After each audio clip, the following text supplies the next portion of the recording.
Your click-through rate is so important, but it's important for a reason that's not quite understood. And in this video, we're going to walk through why it's important, what you can do to improve it, and how you can use it to get more views on your channel. Okay, this is a video on my other channel that I ran a little experiment with. And I want to show you these results because it's super interesting. If you look on the right side, you can see the huge dramatic increase in views, almost like a roller coaster ride, where for the first 24 hours or so, it didn't get any traction. Then it started to go up and up and up, and now it's coming back down. And I'll tell you why that is and what we can do to make it kind of shoot back up again. And it all starts with your click-through rate. So the click-through rate is important because it helps show the YouTube algorithm how your audience is interacting with your content, exclusively how it's interacting with your thumbnail and your video title. And each of these sections down here is a reflection of your click-through rate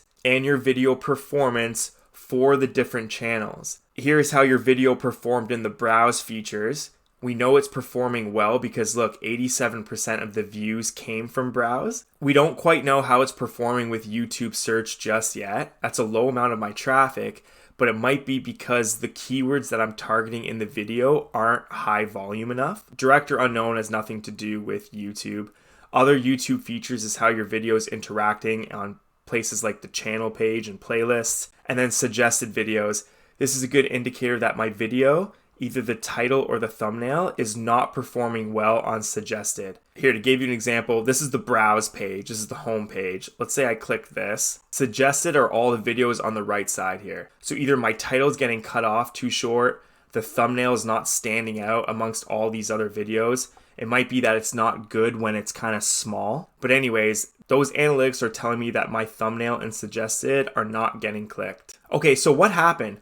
What happened to make this video go almost ghost town? And it's not like it didn't get impressions. It got a ton of impressions at the start. Look at this, almost 3,000 impressions it got before it took off. You know, what changed? What changed is I changed my thumbnail and I improved my click-through rate. Because as soon as you get a new view, the YouTube algorithm will show that video to other people that resemble that initial viewer. So if you get one view, it might show your video thumbnail to 20 other people that are just like that viewer. If you get 100 views, now times that by 20, and you can see how videos can go viral almost exponentially. But a lot of this is just a guessing game. How do I know that this thumbnail was better than my last? Well, soon YouTube Studio is going to have an A/B thumbnail tester built directly into the platform. But for now, it's only on the big channels, so we need to find a way to do that somewhere else. And I found an amazing site called Thumbnail Test. And this is an example of what happened when I tested my thumbnail. See, this is that video. And over here was my initial thumbnail. I created a GPT called SEO Fox.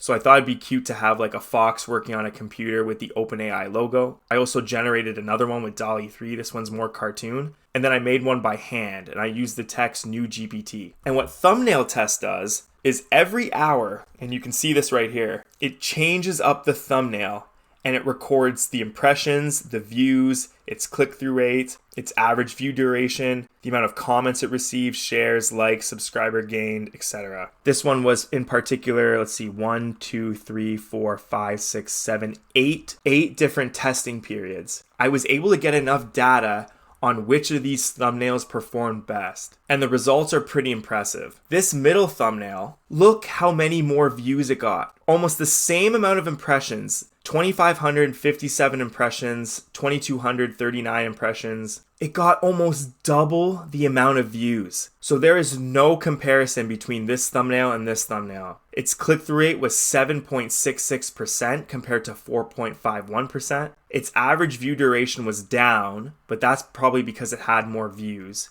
I would rather have the views. It got more shares, more likes, more subscribers gained. You compare it with this one to the right, the one I had first. It had way more impressions, a lower click-through rate, and it still had more views. Now, in reality, 2,500 impressions is not really enough to make a clear winner. And I'll talk about that in a second. It's kind of why the views are dropping again. But when this thumbnail was active, the YouTube algorithm saw that, wow, 7.66% of the time people are clicking through. That's way above average.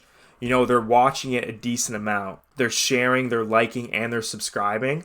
I'm going to start sending this to a lot wider audience, a lot more people. And it's probably why this thumbnail got so many more impressions than the other two, because in the hour, this thumbnail would perform so well that the algorithm would start sending this video to other people. And then by the time it's sent to the other people, the thumbnail is changed back to the bad one. And then the process would repeat. The algorithm goes, maybe this video is not that good. Send it to less people. That's when this thumbnail gets live. And then rinse and repeat. So this is a clear winner. 7.66 is pretty high.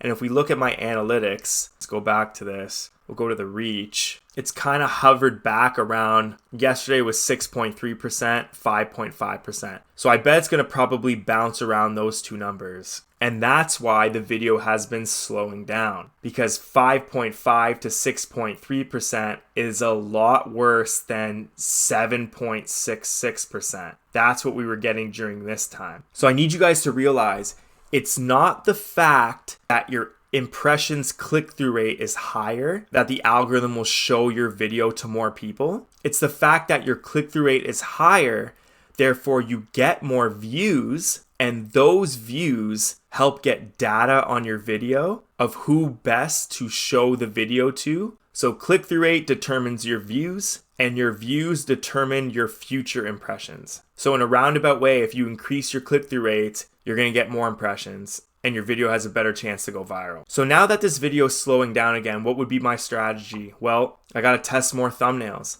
I can even test different titles. But based on what I know about YouTube, 5.5% or 6% of what it's settling at now, we can do better with a better thumbnail. So I'm gonna run this test again with a new thumbnail, maybe 2 more ones that are similar to this.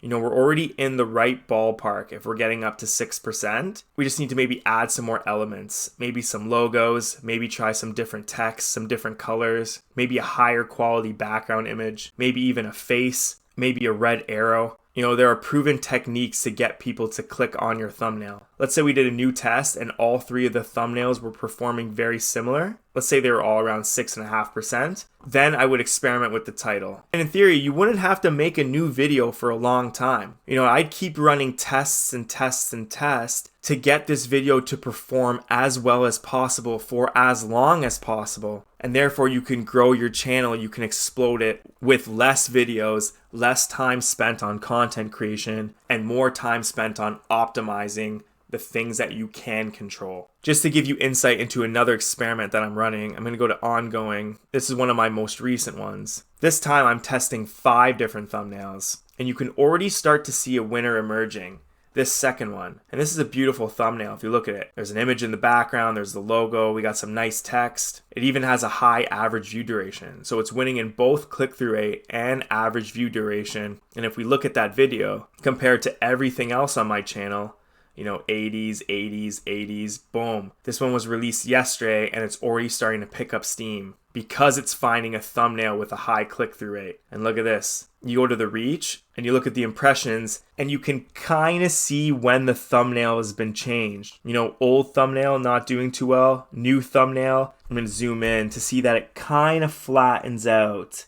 It's still going up in the right direction, but it's less of a vertical slope, more of a horizontal slope. That thumbnail comes back, more of a vertical slope, and then look, it's starting to taper off because it's back on the old thumbnail. And that's that old thumbnail right here. So click-through rates directly influences your views, which influence the impressions. And it's so funny to see that. I'm seeing live results of the movement when I'm changing the thumbnails. So I definitely recommend testing consistently. ABT, always be testing. If you were a bigger channel, I would definitely hire someone to be doing this as a full-time job because there's no limit to how much you can optimize your title and your thumbnail. You spent a lot of time on your content creation, on editing and making your video. And it's only right for the world to see that. You do that by giving YouTube the data it needs to show your video to the person that's going to enjoy it the most. And the only way to do that that's in your control is the click-through rate. All right, I hope that makes sense. I hope that helps. Let me know if you have any questions in the comments below. I'll talk to you later. Peace.